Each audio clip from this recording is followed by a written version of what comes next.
Do you have any memories of early concerts or Eisteddfods? I do. I remember our very first Eisteddfod and being incredibly nervous because it was the first time I was conducting outside of our band hall and in front of an audience that wasn't just friends and family. And I remember looking across the stage and looking at this group of people who had put in so much effort. And I thought, why am I so nervous? Everyone is so excited to be here. It's all about the music. It doesn't matter what the score is at the end of the day. Let's just have a really good time.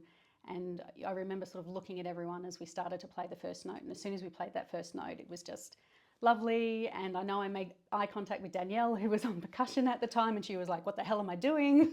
And I just smiled right back at her because I was like, we're just here to have fun. And that was really, for me, a moment of we can do this as a band. Like we've practiced and we're here on the stage.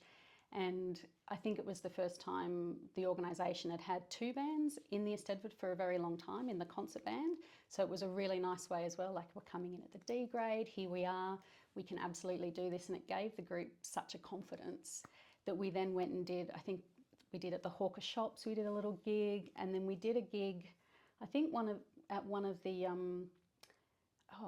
like the Southern Cross or the Snowy Mountains helicopters. It was one of those type of, we were outside on a stage. There was no room for me to stand. I was literally on like this much of the stage.